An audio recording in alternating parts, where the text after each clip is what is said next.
The Tao of Self-Confidence, episode 557. Welcome to the Tao of Self-Confidence, where I share stories of amazing women who have discovered their inner journey to self-confidence. Visit our website at thetaoofselfconfidence.com. Your inner journey to self-confidence awaits.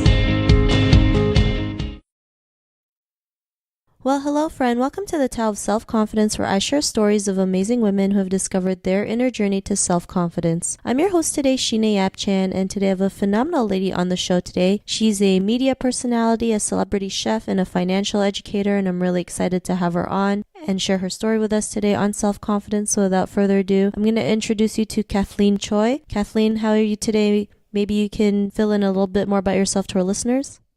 Sure. Thanks for having me, first of all, on the show. And I'm doing great, by the way. Okay, so I don't know where to begin, but a lot of people know me as a chef because of my cooking show, Cathlyn's Korean Kitchen. And I did 4 seasons of that. And prior to that, I was a business development, marketing, and management executive. And I was working within the wireless and consumer electronics industry for a while. So my bio is pretty long, but I just want to focus on my past 10 years of my career as being the TV personality. And my most recent endeavor has been to produce and host my Asian Voices TV show, which is about creating awareness, promoting and empowering the Asian and Pacific Islander communities, culture, lifestyle, and entertainment through television media. So it is currently in its 3rd season and broadcasted to over 30 million households in the United States. Awesome. Well, thanks for sharing that. And Cathlyn, what's your cultural background? I'm actually 100% Korean. However, I was born in Saigon in the late 60s when my parents were there. My dad was working at a foreign exchange bank, and he was branched there. And it was during the war, so when I was only 6 months old, my parents had to take refuge. Yes, and they had to go through by a third country in Malaysia for 6 months out of Saigon, and then we came back to South Korea, and I was there till I was 6, and then the whole family moved to a small country of Brunei in Southeast Asia, and I grew up there for 12 years. Thanks for sharing that. What would be your favorite self-confidence quote?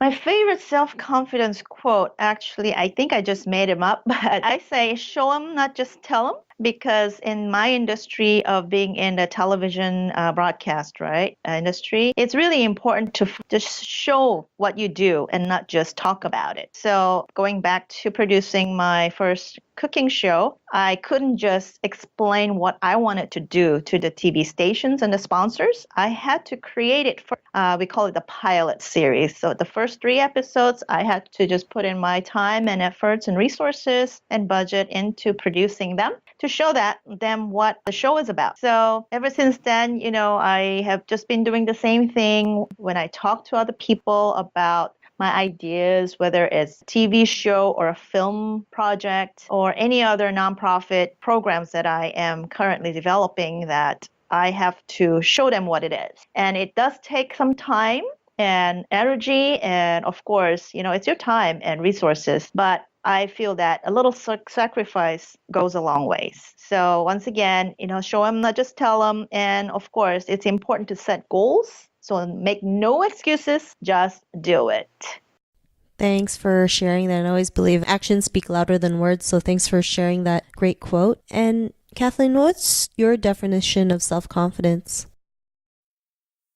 To me, I believe it's really important to have the clarity of what you want and going after it relentlessly. And since I'm a TV show host and a public speaker, I always have to be self-conscious about what I say, what I do, but with confidence wherever I go and whatever I do. So once again, I think it's important for everybody listening right now to really know and have the clarity of what you want and just go after it, execute it relentlessly.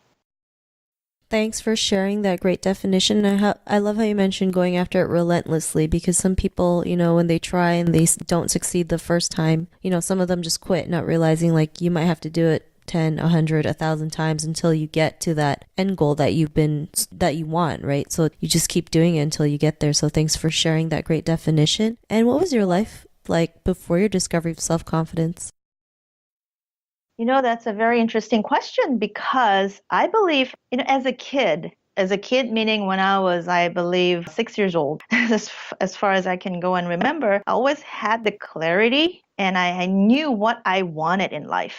Whether it's 10, 15, 20 years in the future, I really knew what I really wanted and what I was passionate about, and I made it happen. So I remember when I was just 10 years old, I was watching a kid playing the electric organ live on TV when I was in Brunei. It was called like Little Stars of Brunei. And at that moment, I still remember very clearly that I wanted to be the one playing the organ and be on TV. So I said, okay, what am I going to do? And I begged my parents back then to send me to learn how to play the electric organ, take lessons, right? But they said, no, you have to be top in your class first, and then you can go to take the lessons. So you know what? Which was exactly what I did. A year later, believe it or not, I was playing the electric organ live on TV. And you know what? After I was done in 15 minutes, I got my first check at the age of 10 in the amount of $250. I still remember, which was a big surprise and a bonus. I didn't expect it at all. But so for me, that was like winning a double jackpot.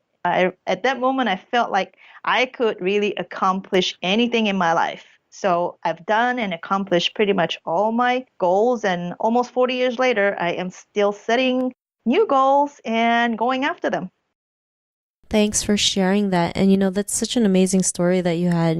Most people don't even know what they want to do, but you've known since you were, like you mentioned, at the age of 6. And, was there moments in your life where you just know that no matter what happens, you always had that confidence to keep on going, or have any aha moments?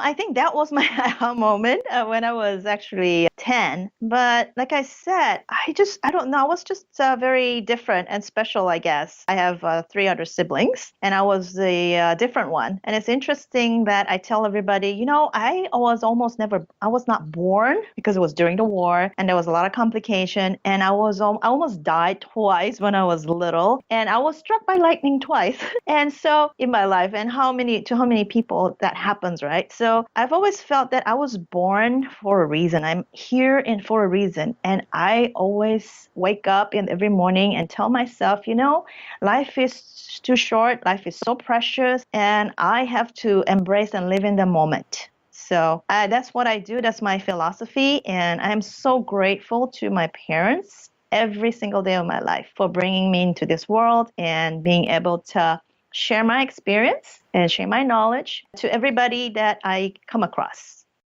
Thanks for sharing that. And that's quite a story that you've mentioned. You almost weren't born, got struck by lightning not once, but twice. But yet you're still here, right? Instead of thinking, why did this happen to me? You just said, I'm here for a reason. No, all these things happen, but yet I'm still standing. I'm still here. I'm still moving and doing things. And because of that, what's your life been like now?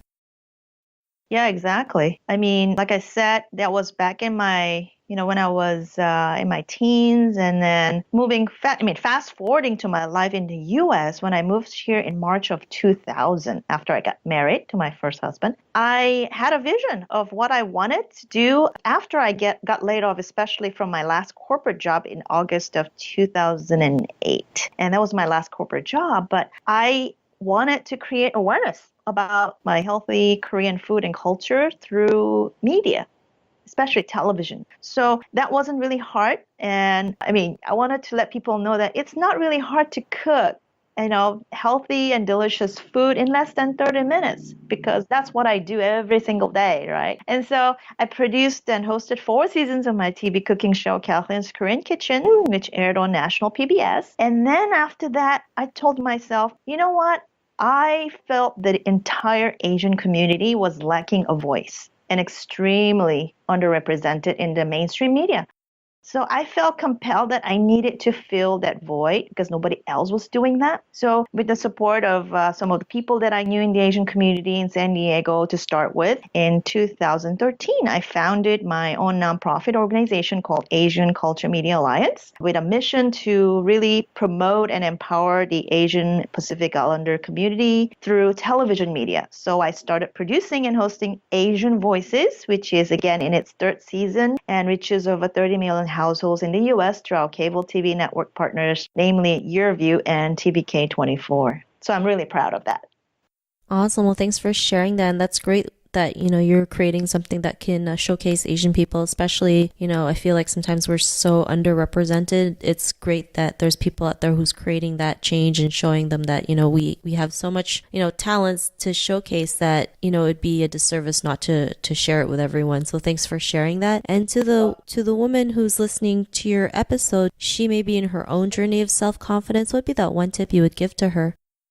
Well, before I discovered self-confidence in myself at the age of 10, prior to that, I was a really different person. I still remember that. I was very, very shy and I didn't talk much. And neither of all my three siblings, they never really talked, and we were very quiet wherever we went, very good kids, right? And I was afraid of voicing my thought when I was little. And I didn't have very many friends when I think about it. I think before the age of 10, I maybe had like 3 friends that I remember. But once I knew what I wanted, and it just came to me, and there's this little voice in me in my head, even this morning, when I woke up, said, hey, have that clarity, go after it. And I just have that. I think it works when you have priorities in your life, when you have, affirmations in your life. And I do tend to memorize my affirmations, which is a whole page I've written out. I thought carefully about what I really wanted to write in my affirmations. It's my entire lifetime.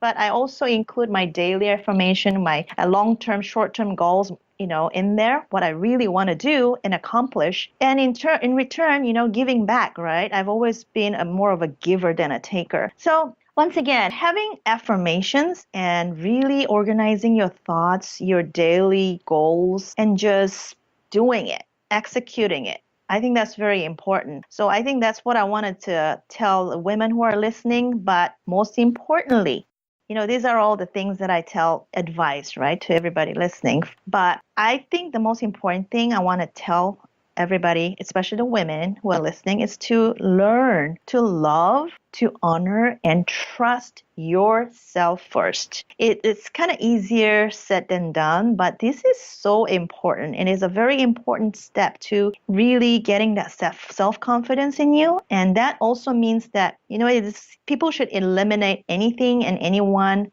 in and around their lives that give them negative energy. And I know being a people person myself, I don't really burn any bridges, but it's really important to not have that negativity influence you in any way. And that will really, boost your self-confidence and make you feel secure about yourself inside and out.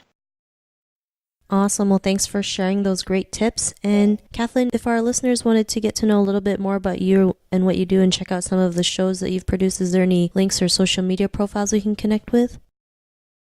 I actually have been focusing a lot since the past about, I would say, a year and a half. And I've been focusing a lot more on trying to empower, especially women and millennials, the youth, about teaching them about media and also financial literacy. So the two most important websites that I would like people to really go and check out is acmasocal.org. That's my nonprofit organization with information about all the programs that we offer. And also the second one is wealthwave.com, WELTHWAVE.com//